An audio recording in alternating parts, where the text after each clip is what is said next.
안녕하세요. 오늘도 하나님의 은혜와 평안이 충만하시기를 간절히 축원드립니다. 오늘은 고린도전서 11장 17절로 34절의 말씀으로 함께 은혜를 나누려고 합니다.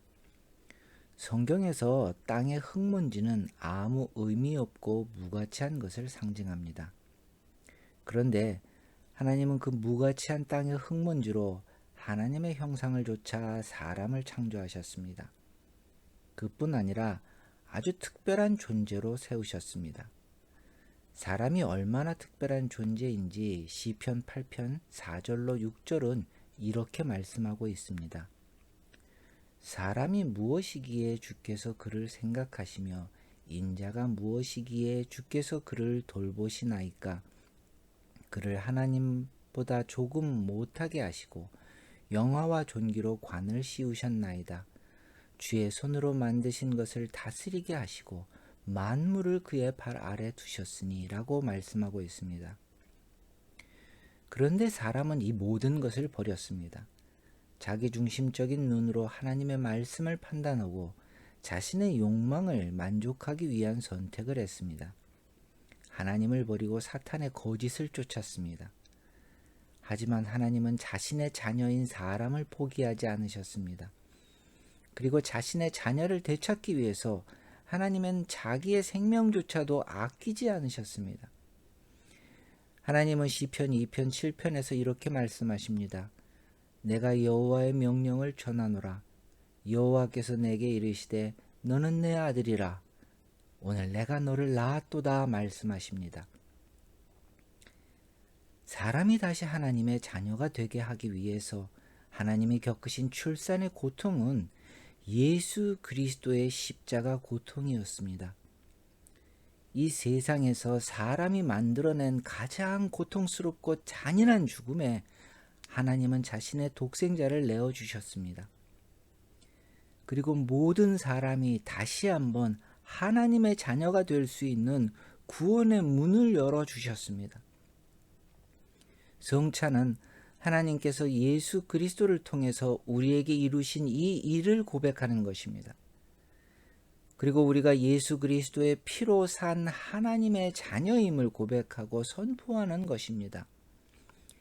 바울 사도는 성찬의 의미가 무엇인지 다시 한번 일깨워주고 있습니다. 고린도전서 11장 23절로 26절에서 이렇게 말씀하십니다. 내가 너희에게 전한 것은 주께 받은 것이니 곧 주 예수께서 잡히시던 밤에 떡을 가지사 축사하시고 떼어 이르시되 이것은 너희를 위하는 내 몸이니 이것을 행하여 나를 기념하라 하시고 식후에 또한 그와 같이 잔을 가지시고 이르시되 이 잔은 내 피로 세운 새 언약이니 이것을 행하여 마실 때마다 나를 기념하라 하셨으니 너희가 이 떡을 먹으며 이 잔을 마실 때마다 주의 죽으심을 그가 오실 때까지 전하는 것이니라 라고 말씀하고 있습니다. 바울 사도는 지금 우리가 얼마나 진지하게 우리가 하나님의 자녀임을 인식하고 있는지 반드시 점검하라는 영적인 도전을 주시고 있습니다. 우리는 혼자서 삶을 사는 외로운 사람이 아닙니다. 예수 그리스도의 피값으로 하나님의 자녀가 되었습니다. 그리고 하나님이 항상 함께 하십니다. 모든 고난에서 우리와 함께 하시고 하나님의 능력으로 우리를 보호하시고 구원하십니다. 문제는 우리가 이것을 실감하고 살지 못하는 것입니다. 우리는 하나님이 항상 우리와 함께 하심을 익히 듣고 알고 있습니다. 그러나 우리는 하나님이 함께 하신다는 사실에 무감각합니다. 우리의 이런 모습에도 불구하고 하나님은 우리를 떠나지 않으십니다. 그리고 우리가 알든지 모르든지 하나님은 하나님의 약속을 우리의 삶에 이루어 가십니다. 성경은 다윗의 삶을 통해서 한결같이 우리를 사랑하시는 하나님의 모습을 보여주고 있습니다. 사무엘상 21장과 22장에는 다윗이 사울 왕을 피해서 도망가던 이야기를 기록하고 있습니다. 하나님의 동행하심과 하나님의 전능하심을 알고 있지만 사람들은 현실적인 해결 방법을 찾습니다. 다윗도 마찬가지였습니다. 다윗은 사울 왕의 위협에서 벗어나려고 사울 왕의 적인 가드 왕 아기스에게로 도망을 갑니다. 사울 왕이 쫓아올 수 없는 곳이었습니다. 그러나 생각하지 않은 죽음의 위험에 놓이게 됩니다. 아기스의 신하들이 다윗은 이스라엘 사람들이 사울보다 더 큰 공을 세웠다고 찬양한 사람이라고 보고합니다. 다윗은 살기 위해서 침을 흘리고 미친 사람 흉내를 내고 겨우 빠져나올 수 있었습니다. 그리고 아들람 굴로 도망하였다가 다윗에게 모여든 사람들과 가족을 데리고 모압 왕에게 갑니다. 이렇게 다윗은 자신이 생각할 수 있는 모든 현실적인 해결책을 찾아 사울의 위협에서 벗어나려고 했습니다. 그러나 하나님은 갓 선지자를 보내셔서 다윗이 유다 땅으로 들어가라고 말씀하십니다. 다윗에게 하나님이 인도하시는 길이 무엇이고 어디에 있는지 알게 하셨습니다. 다윗이 믿음의 삶을 살았기 때문이 아닙니다. 다윗은 자신의 합리적인 해결책을 선택했습니다. 그러나 하나님이 다윗에게 약속하신 하나님의 언약을 기억하셨습니다. 다윗은 믿음이 없었지만 하나님은 신실하셔서 자신의 약속을 다윗이 알지 못하는 사이에 그의 삶에 이루고 계셨습니다. 이 다윗의 이야기는 우리에게 주는 특별한 교훈이 있습니다. 우리는 다윗처럼 어려움이 닥쳤을 때 현실적인 해결책을 원합니다. 우리에게 하나님과 하나님의 말씀은 고난 가운데에서 위로가 되는 것은 사실입니다. 하지만 우리에게 현실적인 해결책이 되지는 못한다고 생각합니다. 하나님은 현실적으로 만져지거나 느껴질 수 있는 의미 있는 대상이 아니기 때문입니다. 그리고 하나님의 말씀에 능력이 있음을 믿지 않기 때문입니다. 그래서 사람은 누구나 현실적인 해결책을 생각하고 실질적으로 의미 있는 일을 찾습니다. 할 수 있는 모든 것을 다 시도합니다. 그러다가 어려움을 해결할 수 있는 것이라고 생각한 현실적인 해결책이 아무런 효과가 없으면 깊은 절망에 빠지고 하나님을 원망합니다. 하나님은 어디에 계시고 왜 기도에 응답하지 않느냐고 원망합니다. 우리는 이렇게 믿음이 조금도 없지만 하나님은 우리를 버리지 않으십니다. 우리가 터무니없는 원망을 할지라도 하나님은 묵묵히 우리를 지키시고 하나님의 약속을 이루십니다. 우리가 하나님을 찾지 않고 세상의 방법만을 찾을지라도 하나님은 우리를 버리지 않고 우리를 하나님의 길로 인도하시는 분이십니다. 우리가 넘어지지 않고 사탄과의 믿음의 전쟁을 감당하게 하십니다. 사탄은 우리가 하나님의 길로 가는 것을 그냥 두지 않습니다.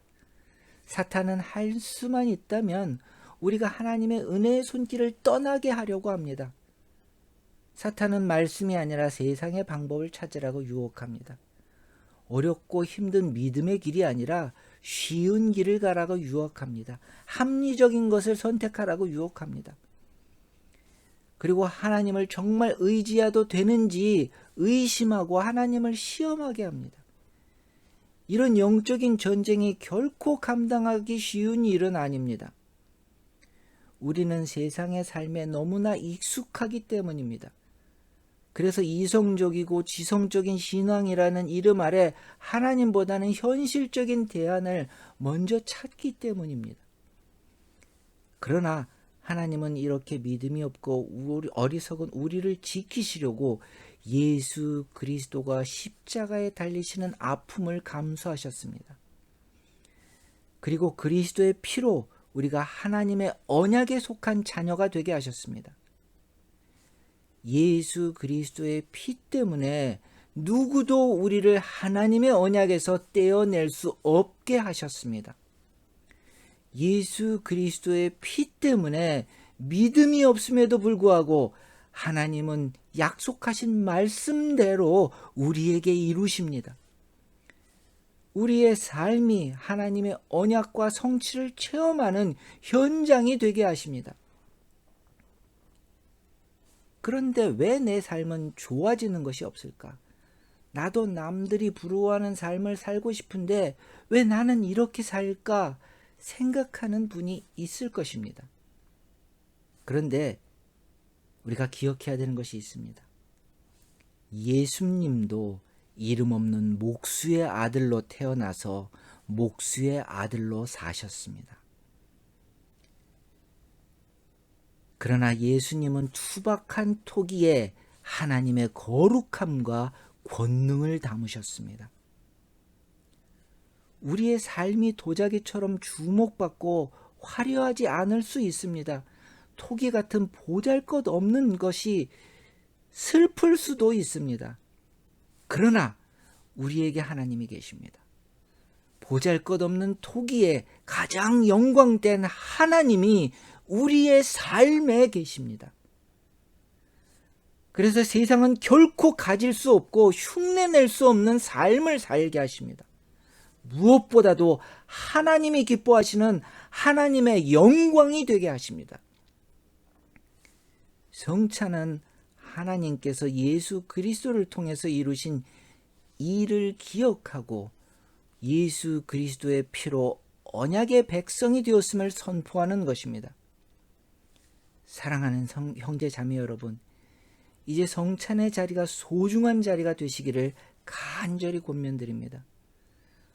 우리가 성찬에 참여함으로 하나님은 예수 그리스도의 피를 기억하시고 우리의 짐을 지고 우리와 함께 해 주십니다.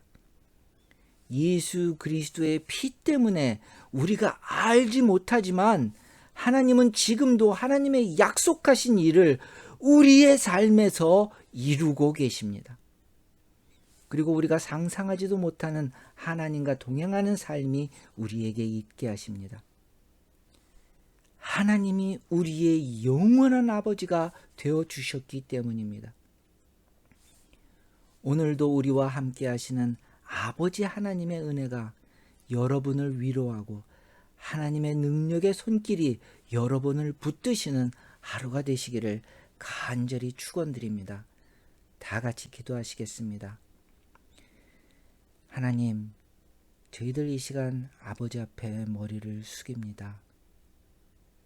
주님, 믿음이 없는 우리를 용서하여 주시고 불쌍히 여겨 주시옵소서. 날마다 하나님을 찬양하지만 어려운 일이 닥칠 적마다 현실적인 대안을 찾습니다. 현실적인 해결책을 찾습니다. 어떻게든지 문제를 해결하고 행복해지고 싶은 것이 저희의 삶입니다. 주님, 저희의 어리석음을 불쌍히 여겨 주시옵소서. 주여, 이 시간 우리의 마음을 만지시고 우리의 마음이 두렵지 않게 하시고 불안하지 않게 하여 주시옵소서. 어떤 일이 닥치더라도 하나님이 우리의 아버지 되어 주시고 예수 그리스도의 피 때문에 나의 부족함과 보잘것없음에도 불구하고 하나님이 동행하고 계심을 알게 하여 주시옵소서. 한 것이 아무것도 없고 아버지 앞에 드릴 것이 없음에도 불구하고 주께서 우리를 기뻐하시고 아버지의 영광이라 해주시니 감사합니다. 주여, 예수 그리스도의 피가 우리의 삶을 새롭게 하시고 하나님의 영광이 온전히 증거되어지게 하여 주시옵소서. 우리가 새 언약의 백성임을 기억하게 하여 주시옵시고 주여, 당신의 능력이 우리의 삶을 오늘도 인도하여 주시옵소서. 간구하오며 예수 그리스도의 이름으로 기도했습니다. 아멘.